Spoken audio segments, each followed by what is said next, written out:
ክብር ለጌታ ለኢየሱስ ይሁን። እግዚአብሔር ዘንድ መልእክት ይዤላችሁ ደግሞ መጥቻለሁ። ዛሬ በዚህ የእግዚአብሔር ቃል መልእክት ለብዙዎች መዳሰስ ይሆናል። አሜን ነው ወይ? እስኪ ይሆናል በሉ። ድገሙና እስኪ ይሆናል በሉ። በቀጥታ ቁጭ እንዳላችሁ የእግዚአብሔር ቃል መልእክት በማርቆስ ወንጌል ምዕራፍ 6 ቁጥር 45 ላይ እንድታወጡ ይሁን። መልእክቱ እንዲህ ይነበባል። ወዲያውኑ ሕዝቡ ሲያሰናበት ሳለ ደቀ መዛሙርቱ በታንኳይ ገብተው ወደ ማዶ ወደ ቤተ ሳይዳ እንዲቀድሙት ግድ አላቸው። ካሰናበታቸው በኋላ ሊጸልይ ወደ ተራራ ወጣ። በመሸ ጊዜ ታንኳይቱ በባህር መካከል ሳለች እርሱ ብቻው በምድር ላይ ነበር። ንፋስ ወደፊታቸው ነበርና እየቀዘፉ ሲጨነቁ አይቶ ከሌሊቱ በአራተኛው ክፍል በባህር ላይ እየሄደ ወደ እነርሱ መጣ። ሊያልፋቸው ይወድ ነበር። እነርሱ ግን በባህር ላይ ሲሄድ ባዩት ጊዜ ምታት መሰላቸው፣ ጮኹ። ሁሉ አይተውታልና ታወኩ። ወዲያውኑ ተናገራቸውና አይዟችሁ እኔ ነኝ አትፍሩ አላቸው። ወደ እርሱም ወደ ታንኳይ ገባ። ወደ እነርሱም ወደ ታንኳይ ገባ። ንፋስ ተወ። በራሳቸው ያለ መጠን እጅግ ተገረሙ። ስለ እንጀራው አላስተዋሉምና ነገር ግን ልባቸው ደንዝዞ ነበር ይላል። ዛሬ እንዲህ በሚል ርዕስ ነው የእግዚአብሔርን ቃል አብረን ከኔ ጋር የምንቆየው። ጌታ ሁኔታዎችን አልፎ ይመጣል የሚል ነው። እስኪ ጌታ ሁኔታን አልፎ ይመጣል በሉ። ድገሙና እስኪ ጌታዬ ሁኔታን አልፎ ይመጣልኛል በሉ። ጌታ በብሉይ ኪዳንም ሆነ በአዲስ ኪዳን ወደ ሰው ልጆች ሁኔታን አልፎ ሲመጣ እንመለከታለን። ሉዓላዊ ስለሆነ ሁኔታ የማያስቆመው፣ ሁኔታ የማይከለክለው፣ ሁኔታ የማያስቸግረው፣ ሁኔታውን አልፎ ሊመጣ የሚችል አምላክ ስለሆነ በማርቆስ ወንጌል ምዕራፍ 6 ቁጥር 45 ጀምረን ባነበብነው ታሪክ ውስጥ እንደነገርኳችሁ ጌታ አልፎ ሲመጣ ትመለከታላችሁ። ዛሬ ለዚህ ጉባኤ ደግሞም ለምድራችን ጌታ ሁኔታዎችን አልፎ ይመጣል። አሜን ለሚል ይሁንለት። ቀኝ እጃችሁ አንሱና አልፎ ይመጣልኛል በሉ። እግዚአብሔር የተባረከ ይሁን። እንግዲህ ያነበብነው ምዕራፍ 6 ቁጥር 45 ቅድመ አውድ አለው። ቅድመ አውድ አለው። ህዝቡ ካሰናበተ በኋላ ይላል። ደግሞም ቁጥር 52 ላይ የእንጀራውን ታምራት አላስተዋሉም ነበር ብሎ ጸሐፊው ይነግረናል። ስለዚህ ከላይ ካሉ ቁጥሮች ጋራ ጸሐፊው በደንብ አድርጎ አዛምዶታል፣ አገናኝቶታል። ከላይ ስትመለከቱ በተለይ ቁጥር 30 ላይ ስትመለከቱ አንድ የሚገርም ነገር ታገኛላችሁ። ሐዋርያት ወደ ኢየሱስ ተሰበሰቡ፣ ያደረጉትና ያስተማሩትን ሁሉ ነገሩት። እናንተ ራሳችሁ ብቻ ወደ ምድር በዳ ኑ ጥቂት እረፉ አላቸው። የሚጠጡና የሚሄዱ ብቻ ነበሩ፣ ለመብላት እንኳን ጊዜ አጡ ይላል። እደግመዋለሁ፣ የሚመጡና የሚሄዱ ብቻ ነበሩ፣ ለመብላት እንኳን ጊዜ አጡ ይላል። በጣም ስራ የሞላበት አገልግሎት የሞላበት ጊዜያቸው ነበረ። የበጉ ሐዋርያት የጌታ ደቀ መዝሙሮች በጣም አገልግሎት ላይ ስለነበሩ ጊዜ አጥተዋል። ስለዚህ ለመጠጥም ሆነ ለመብልም ጊዜ አልነበራቸው። ጌታ ሊያሳርፋቸው ወደደ። አይገርምም? ነካ ጌታ የምንፈልገው ብቻ ሳይሆን የሚያስፈልገንን የሚያደርግልን አምላክ ነው። አሜን ነው ወይ? ዞር ብላችሁ እዩትና ጌታ ያሳርፋል በሉት። አይገርምም? ጌታ ምን ያደርጋል? ያሳርፋል።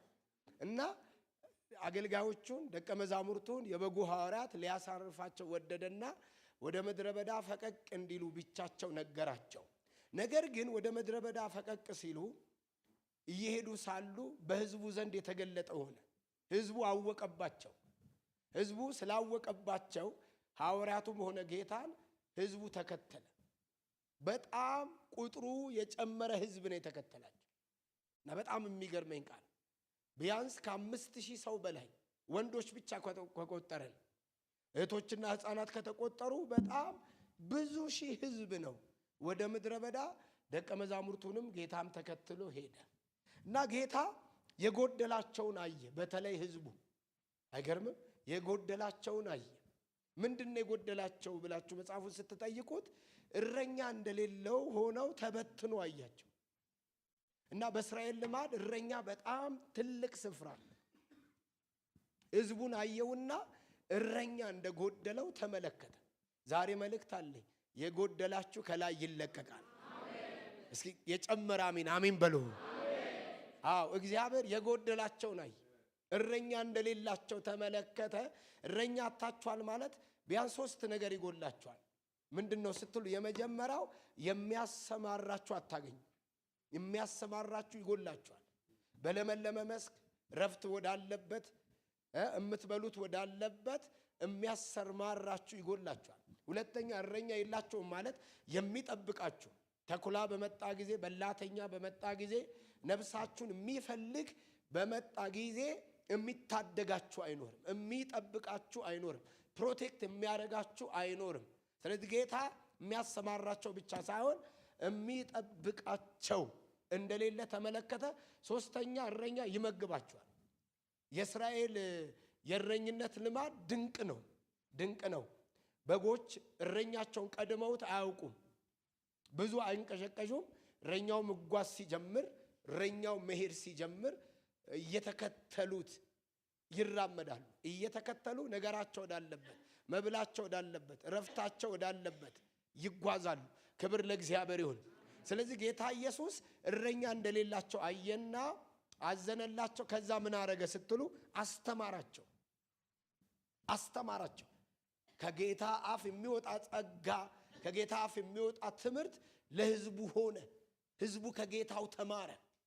ይሄ ብቻ አይደለም፣ ፈወሳቸውና ጊዜው ልክ እንዳሁን እየመሸ ይሄድ ስለነበረ አንድ መጠየቅ ደቀ መዛሙርቱ ጌታን ጠየቁት። ምንድነው ያሉት? አሁን መሽቷል፣ ቦታው ምድረ በዳ ነው።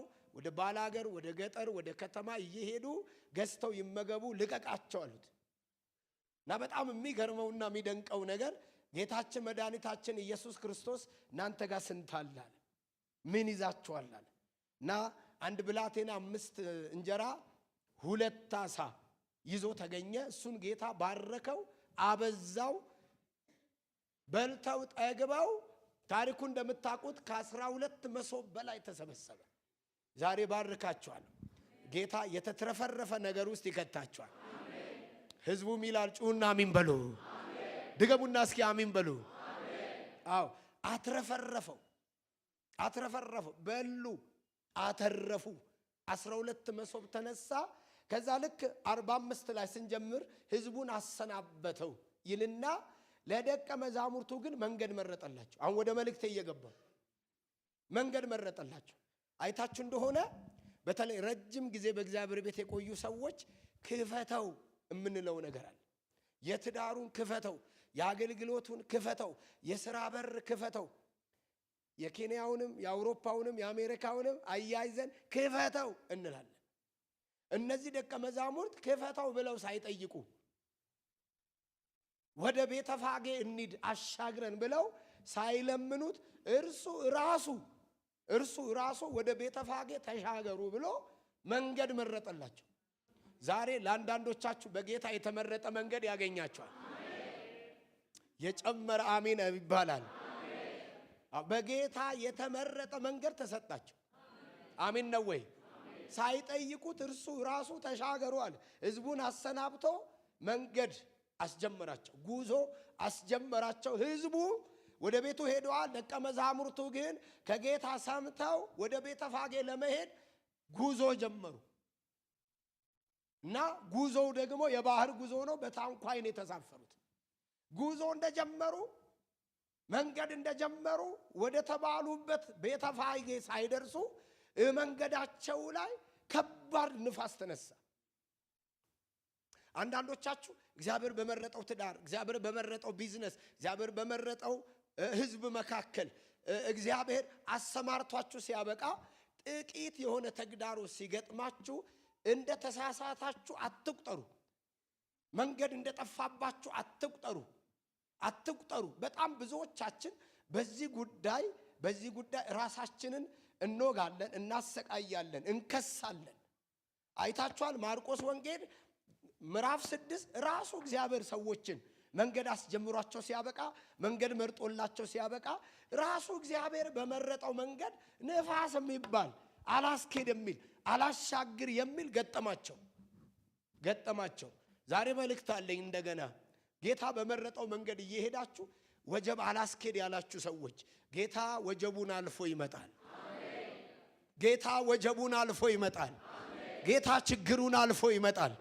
እስኪ በደም ጩሁና አሜን በሉ። እስኪ አንዴ ጩሁና ይመጣልኛል በሉ። ይመጣልኛል። እና ጌታ በመረጠው መንገድ ፈተናዎች ሊኖሩት ይችላሉ፣ ተግዳሮቶች ሊኖሩት ይችላሉ። መድረሻችሁን ነግሮ መሃል ላይ ያለውን ነገር ያነገራችሁ ግራ የተጋባችሁ እምታለቅሱ እግዚአብሔር እንደቀሰፋችሁ እግዚአብሔር እንደረሳችሁ እንደተዋችሁ እንደዛ አይነት ስሜት የሚሰማችሁ ሰዎች መልእክት አለኝ። ያስጀመራችሁ ጌታ ሁኔታን አልፎ ይመጣላችሁ። ማን ነው እልልታ ጭብጨባ ክብር ለኢየሱስ ያለ?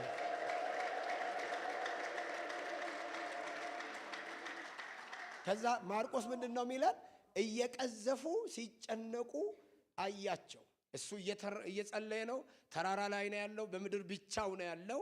ነገር ግን ሂድ የተባለ ትውልድ መሄድ አቅቶት፣ ተሻገር የተባለ ትውልድ መሻገር አቅቶት፣ ተጓዝ የተባለ ትውልድ መጓዝ አቅቶት እየተጨነቀ ጌታ አየው ማለት ነው።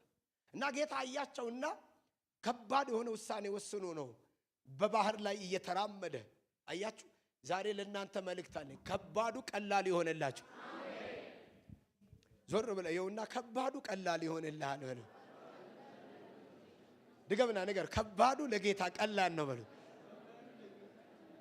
ከዛ በውሃ ላይ እየተራመደ ከገቡበት ሁኔታ ለማውጣት ወደነሱ መጣ ይልና ቁጥር 48 ላይ ግን አንድ አስደናቂ ቃል አለ።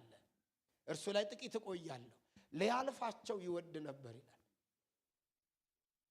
አይገርምህም? ሊያልፋቸው ይወድ ነበር።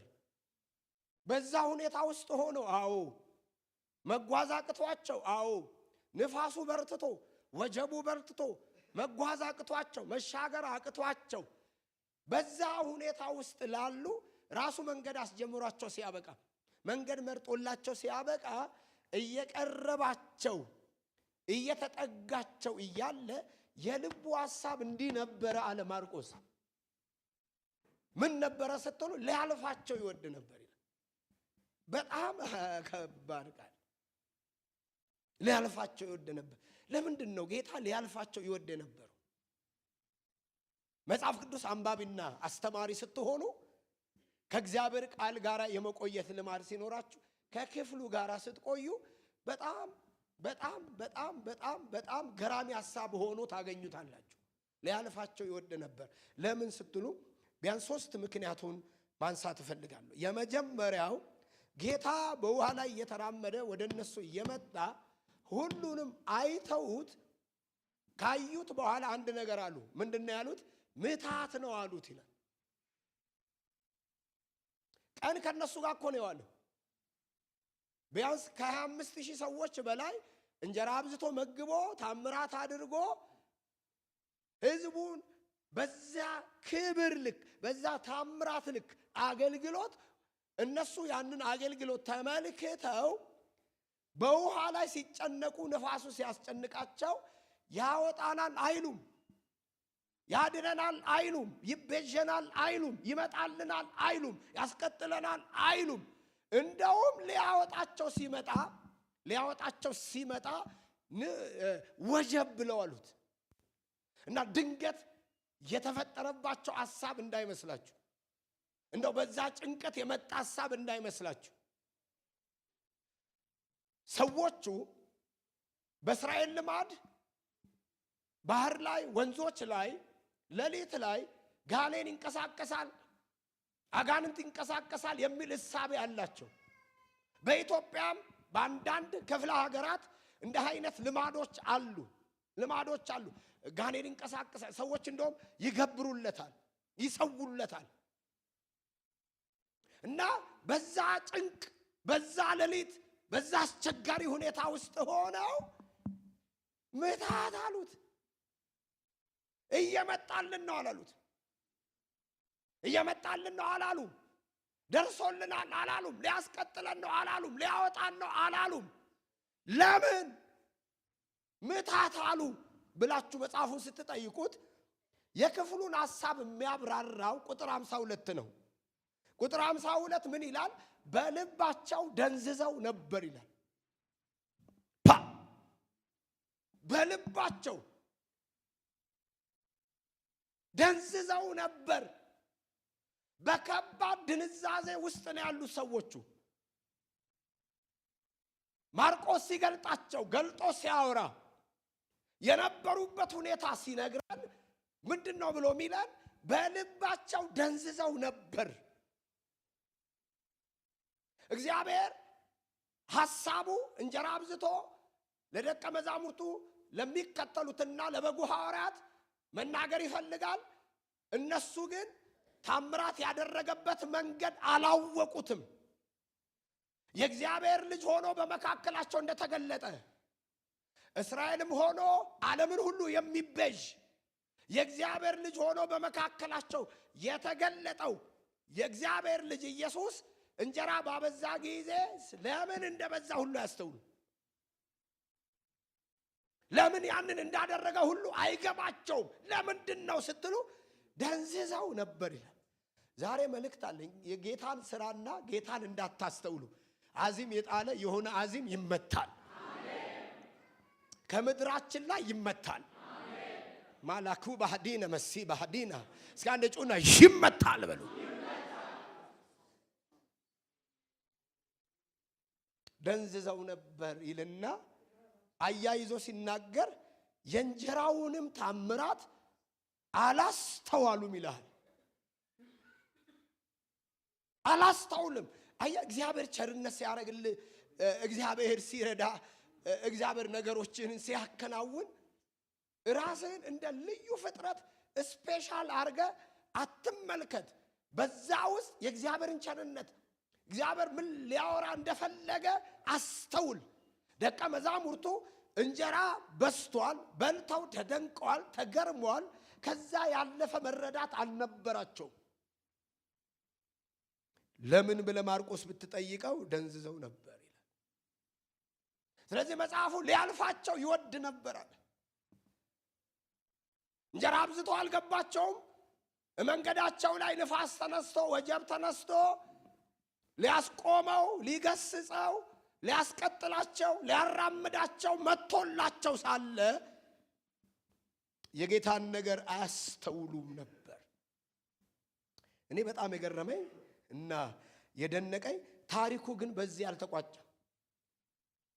የምዕራፉ ሐሳብ በዚህ አልተዘጋም። ምን ሆነ ስትሉ ወደ ታንኳቸው ገባ ይላል። ዛሬ መልእክት አለኝ። አልፎ ይግባላችሁ። ወደ ቤታችሁ ይግባ፣ ወደ ትዳራችሁ ይግባ፣ ወደ ቢዝነሳችሁ ይግባ፣ ወደ ትዳራችሁ ይግባ። አረ አንድ ሰው ይጩና አሜን ይበል በኢየሱስ። እስኪ አንዴ ይገባል ጌታ ወደ ቤቴ በሉ። ይገባል ጌታ ወደ ህይወቴ በሉ። አያልፈኝም ይራራልኛል የሚል ይጩና በደንብ አሜን ይበለኝ። እስኪ ጩና ይራራልኛል በሉ።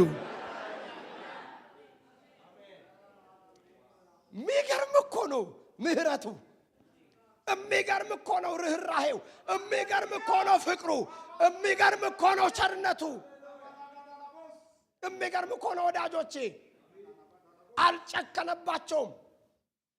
በከባድ ድንዛዜ ውስጥ ነው ያሉት። እያስተዋሉ አይደለም። ምታትና ጌታን እየለዩ አይደለም። በከባድ ችግር ውስጥ ነው ያሉ ሰዎቹ። ነገር ግን መጽሐፉ እንደዚህ ብሎ ይላል፣ አላለፋቸውም፣ ገባ ይላል። እኔም ዛሬ መልእክት አለኝ። አልፏችሁ አይሄድም፣ ትቷችሁ አይሄድም፣ ለመከራ ትቷችሁ አይሄድም፣ ለገባችሁበት ችግር ትቷችሁ አይሄድም፣ ለወጥመድ ትቷችሁ አይሄድም፣ ለህመማችሁ ትቷችሁ አይሄድም። አንድ ሰው ይጩና አልፎኝ አይሄድም ይበል እባክህ። ይሄ ነው የኔ ጌታ፣ ይሄ ነው የኛ አምላክ፣ ይሄ ነው እርሱ። ፍቅር ነው እሱ፣ መልካም ነው። ፍቅር ነው ስንል የማይገባቸው አሉ። መልካም ነው ስንል የማይገባቸው አሉ። በድካማችን እንኳን አልሆን የማይሄድ የሚራራልን፣ ከገባንበት ሁኔታ የሚያወጣን ስሙ ለዘላለም የተባረከ ይሁን። ቀኝ እጃችሁ አንሱና ልልታ፣ ጭብጨባ፣ ክብር አምጡ ለኢየሱስ።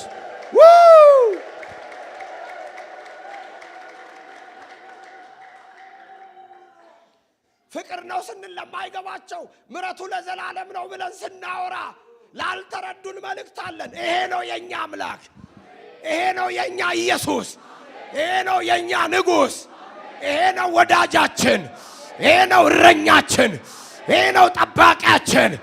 አንድ ሰው ይጮህና ኢየሱስ ይበል።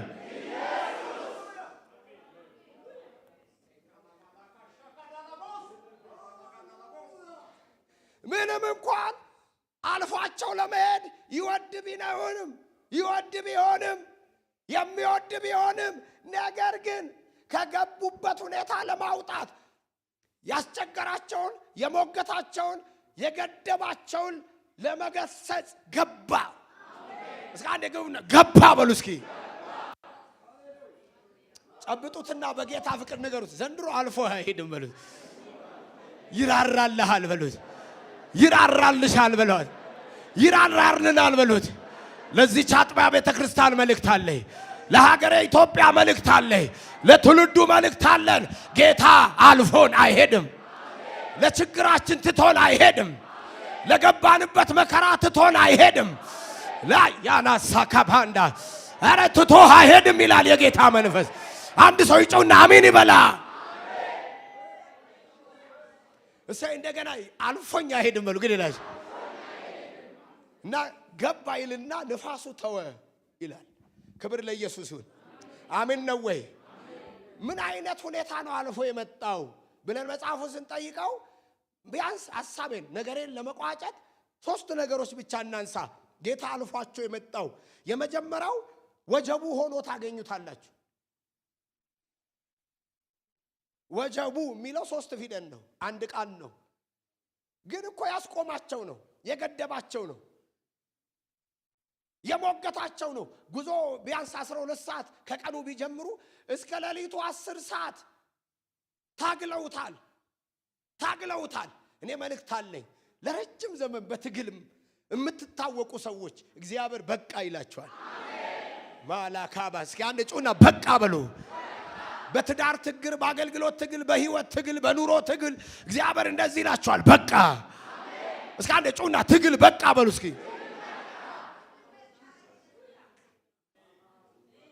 ወጀቡን ነው አላስኬድ ያለው፣ አላራምድ ያለው መድረሻቸው ነው ያዘው።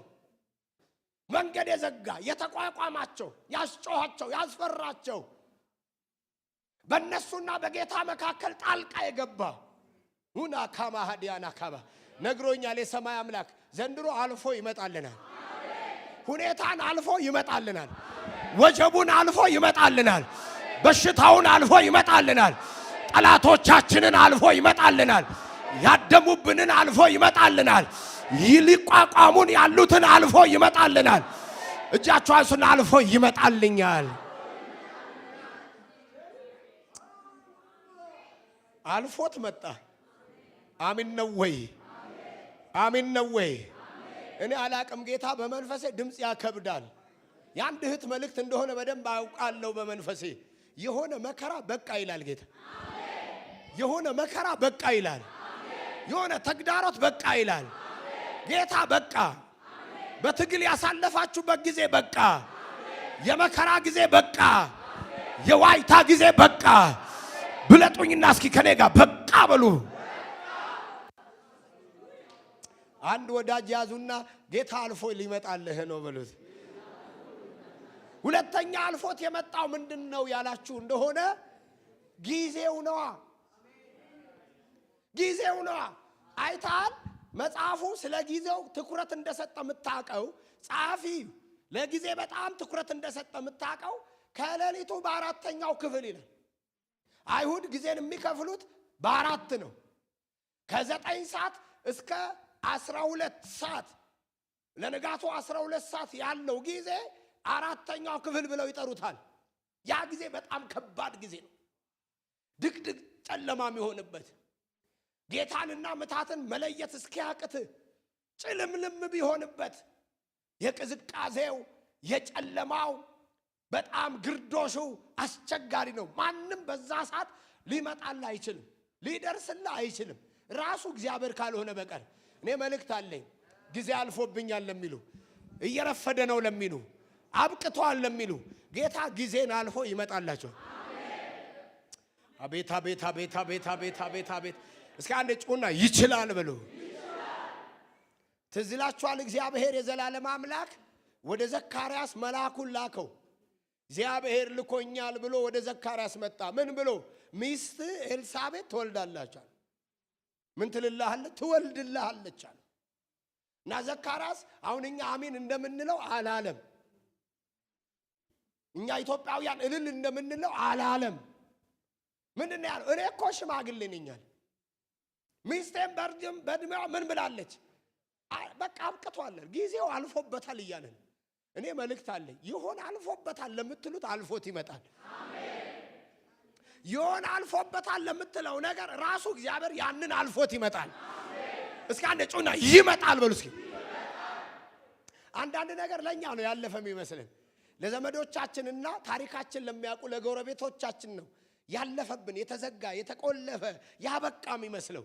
እኔ ግን ዛሬ ከእግዚአብሔር ዘንድ መልእክት ይዤ መጥቻለሁ። ብርቱ ወሬ ያለኝ ከእግዚአብሔር ዘንድ። እግዚአብሔር እንደዚህ ይላችኋል፣ አልፌ እመጣለሁ። ጊዜ የማይከለክለው ጊዜ የማይዘው። አሜን ነው ወይ? ስለ ጊዜ ስታስቡ የልልታ ጊዜ ብቻ አይደለም፣ የለቅሶ ጊዜ አለ፣ የሐዘን ጊዜ አለ፣ የመከራ ጊዜ አለ፣ የውርደት ጊዜ አለ። ያን ሰዓት ማን ሊመጣል ይችላል? ጌታ ግን ዛሬ መልእክት አለው። ኢየሱስ መልእክት አለው። እግዚአብሔር እንደዚህ ይላችኋል፣ ሁኔታዎችን አልፌ እመጣለሁ። እስኪ አንድ ጩና ይመጣልኛል በሉ። የሰማይ ሰው ይጩና ይመጣል በሉ። ክብር አምጡ ለናዝሪቱ ኢየሱስ።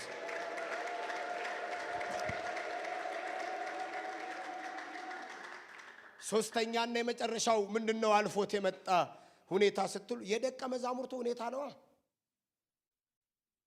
ተነቃቅተው እንዳይመስልህ 7 ቀን በአማኝ ቋንቋ ምሽግ ገብተው ጾምና ጸሎት ይዘው በቃ ጌታ መቀጠል አቅቶናል፣ ያስቀጥለናል፣ መጓዝ አቅተናል፣ ያስጉዘናል፣ ከገባንበት ሁኔታ ያወጣናል፣ እንዲህ ተብሎ እንደተጻፈ ብለው እንዳይመስልህ። መጽሐፉ ሲናገር እንደዚህ ይላል፣ ደንዝዘው ይላል። ማላኩ ባህዲያናስ ለማን እንደላከኝ አላቀም። እግዚአብሔር ስለ ተስፋ ቃሉ ሁኔታን አልፎ ይመጣላችሁ። እግዚአብሔር ስላስጀመራችሁ መንገድ ሁኔታን አልፎ ይመጣላችሁ። እግዚአብሔር በእናንተ ውስጥ ስላለው ዓላማ ሁኔታን አልፎ ይመጣላችሁ። እስካንደ ጩና ይመጣልኛል በሉ። ጨብጥና ነገሩ እግዚአብሔር ባንተ ውስጥ ስላለው አጀንዳ በለው። እግዚአብሔር ባንተ ውስጥ ስላለው ዓላማ ያንተኑ ሁኔታ አልፎ ይመጣል በሉት። እስኪ አንዴ ጩና በደንብ አሜን በሉ።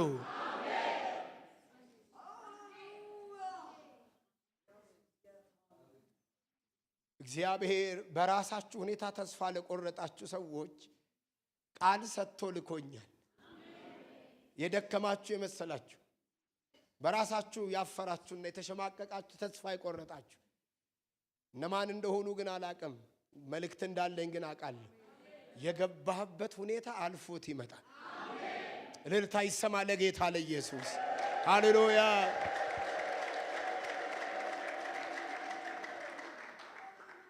ጌታ ሁኔታን አልፎ ሲመጣ በህይወታችን የሚሆኑ ነገሮች ልንናገርና ልጨርስ። ምንድነው የሚሆኑት ስትሉ የመጀመሪያው ከዚህ እግዚአብሔር ቃል አውድ ምንረዳው ምንማረውና ምናስተውለው ከገባንበት ከየትኛውም ሁኔታ ያወጣናል። አንድ ጊዜ ዳዊት እንደዚህ አለ፣ በረግረግ ጭቃ በጥፋት ጉድጓድ ውስጥ ነበርኳል። እና ሰውየው እዛ ውስጥ ሆኖ ይጮሃል፣ እርዳታ ይፈልጋል። የሚያወጣውን ጮቴን ሰማላ፣ ዘንበል አለልኝ አለ። ከረግረግ ጭቃ ከጥፋት ጉድጓድ አወጣኛል። በድንጋይ ላይ አቆመኛል። ማን እንደሆንሽ አላቅም፣ ጌታ ደርሶ ያወጣሻል።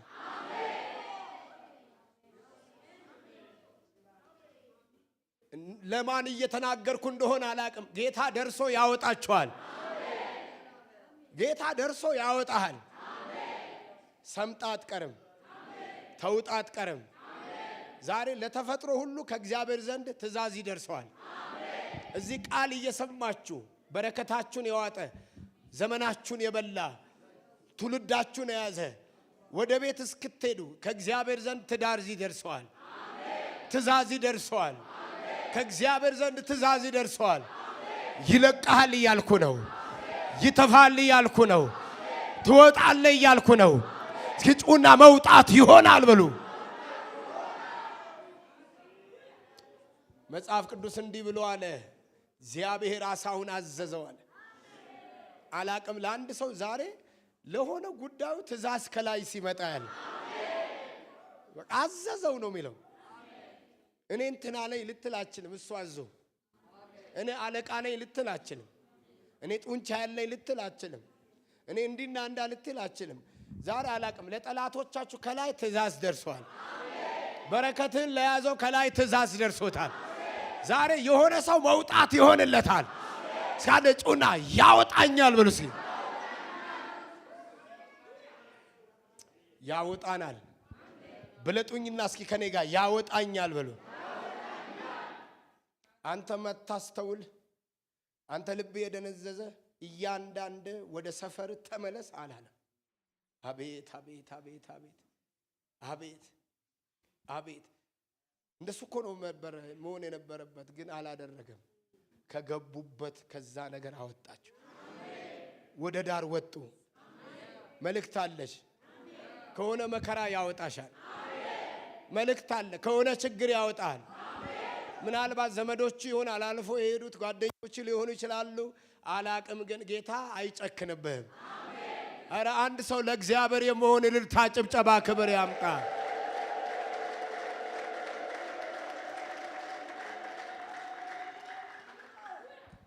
ሁለተኛው ሁኔታን አልፎ ሲመጣ ምንድነው የሆነው ስትሉ እንዳስጀመራቸው እንዲሁ አስቀጠላቸው። አላችሁ የዚህ ቤት ባልና ሚስት ሆናችሁ ምሰሙኝ፣ ጮኛሞች ሆናችሁ ምሰሙኝ፣ እናትና ልጅ ሆናችሁ ምሰሙኝ አላችሁ እዚህ ቤት። የሰማይ አምላክ እግዚአብሔር እንደዚህ ይላችኋል፣ እንዳስጀመርኳችሁ አስቀጥላችኋል። አገልግሎት በእግዚአብሔር ሰምቶ የጀመረ አላካ ባህዲያስ ራይ ተቀብሎ ቢዝነስ የጀመረ እግዚአብሔር 2028 ላይ እንደዚህ ይላችኋል፣ አስቀጥላችኋል። አይ ዳና ካባሳ ኩባ አልቤሪያና ካማ ቀኝ እጅህን አንሳና አምላኬ ያስቀጥለኛል ብላውጭ። የኔ ቤት የሚቀጥለው በአምላኬ ነው በሉ። እስኪ ራእይ የሚቀጥለው በአምላኬ ነው በሉ። ከእግዚአብሔር ሰምታችሁ የጀመራችሁ ራሱ እግዚአብሔር ያስቀጥላችሁ። ጩና በደንብ ያስቀጥለኛል በል። የመቀጠል ስጋት ያለባችሁ ወዳጆቼ የኔ ነገር እዚህ ጋር አከተመ ብላችሁ በከፍተኛ ተስፋ መቁረጥ ውስጥ የገባችሁ እህቶቼና ወንድሞቼ መልእክት አለኝ። እንዳስጀመራችሁ እንዲሁ ያስቀጥላችሁ። መግባኤ ላይ እንደነገርኳችሁ ጌታ ነው ራሱ ወደ ቤተፋጌ ተሻገሩ ያለው። መንገዱ የመረጠው ራሱ ጌታ ነው። ያስጀመራቸው ራሱ ጌታ ነው። ችግር ውስጥ በገቡ ጊዜ አልተዋቸው፣ አልፏቸው አልሄደም፣ ሊያስቀጥላቸው መጣ። እኔ አላቅም ዛሬ ብርቱ መልእክት አለኝ። እግዚአብሔር እንደዚህ ይለኛል፣ አስቀጥላችኋለሁ። እግዚአብሔር እንደዚህ ይላችኋል፣ አስቀጥላችኋለሁ። እግዚአብሔር ያስቀጥለናል። ሊያስቆሙን አይችሉም፣ ሊከለክሉን አይችሉም፣ ሊገድቡን አይችሉም። አረ ጩና በደንብ እግዚአብሔር ያስቀጥለኛል በሉ። ምን ይላል ይሄ የሟርት መንፈስ? መቀበሪያው እዛ ነው ብሎ የሚያውጅ አበቃላት እኮ ይኸው ደከመች ብሎ ይኸው መሄድ አቃታት ብሎ ወራባ ካቲያና ካማ ይኸው ከቤታችሁ ሌላ ርዕስ ይሰማል፣ ሌላ ዜና ይሰማል። አስቀጠላት እኮ ይሰማል። እየቀጠለ ነው ይሰማል። እግዚአብሔር እያስቀጠለው ነው ይሰማል። አላቅም ይኸውላችሁ በጌታ በኢየሱስ ስም ስልጣን እግዚአብሔር ዛሬ ማታ ለአንድ ሰው ማስቀጠል ይጀምራል። እግዚአብሔር ያስቀጥላችኋል። ቀኝ እጃችሁ አንሱና አምላኬ ያስቀጥለኛል በሉ። እልልታ፣ ጭብጨባ፣ ክብር አምጡ ለጌታ እንደገና። ሶስተኛና የመጨረሻ ጌታ ሁኔታን አልፎ ሲመጣ ከሚሆኑ ነገሮች በጣም የሚገርመኝ ነገር እግዚአብሔር ወዳላችሁ ትደርሳላችሁ። እኔ ዛሬ ትንቢታዊ አዋጅ ነው ይዤ የመጣሁት። ትንቢታዊ የእግዚአብሔር ድምጽ ነው ይዤ የመጣሁት። እስኪ አንዴ ብለጡኝና ደርሳለሁ በሉ። ጉዞ ሲጀመር የተባሉት ወደ ቤተ ፋጌ ነው። ንፋሱ ደግሞ የተነሳው መንገድ ላይ ነው። ጌታ ደግሞ ንፋሱን እና ወጀቡን አልፎ መጣ። ለምን አትልም? ወደ ነገራቸው ሊያደርሳችሁ። አላባራካ ባህዲያስ እስኪ አንድ ላይ እደርሳለሁ በሉ እስኪ። ወጀቡ ቢበረታም ያልጠበቃችሁት ያልገጠማችሁት ተግዳሮት ቢገጥማችሁ ሐዋርያ ቅዱስ ጳውሎስ በስብርባሪ በደህና እንደደረሰ መልእክት አለኝ። እግዚአብሔር ይናገረኛል። እግዚአብሔር ያደርሰናል። ኃያል በኃያሉነቱ ሊመካ ይችላል። ጠቢብ በጥበቡ ሊመካ ይችላል። እኛ ግን አንድ መመኪያ አለን። የእስራኤል አምላክ እግዚአብሔር ይባላል። እሱ አስጀምሮናል፣ እሱ ያስቀጥለናል። እሱ ተናግሮናል፣ ወደ አለን ያደርሰናል። መልእክታችሁ ነው። እንደገና ያደርሰኛል በሉ።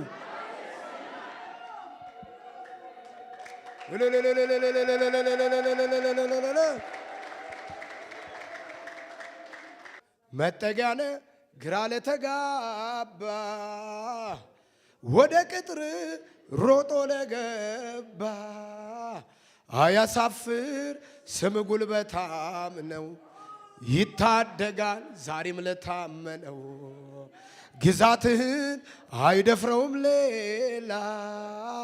ስትነካ አንተ አትልም ችላ። ርስትህን ለሌላ አትሰጥም። ክንደ ብርቱ አቤት አቤት አቤት አቤት አቤት አቤት አቤት። ስም የጸና ግንብ ስም የጸና ግንብ ነው። ስም የጸና ግንብ ነው። ስም የጸና ግንብ ነው። ስም የጸና ግንብ ነው። ስም የጸና ግንብ ነው። ጻድቅም ሮጦ ከጠላት አምልጦ ከፍ ከፍ ይላል ያለ ስጋት ያድራል። ጻድቅም ሮጦ ከጠላታም ከፍ ከፍ ይላል ያለ ስጋት ያድራል። እኔ ያል ማን ነው የሚመለከተው? ይሰማ ይሰማ ይሰማ።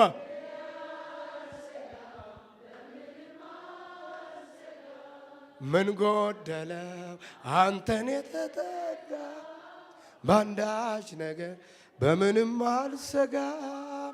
ምን ጎደላት አንተን የተጠጋች ባንዳች ጃላ ካባ ካባ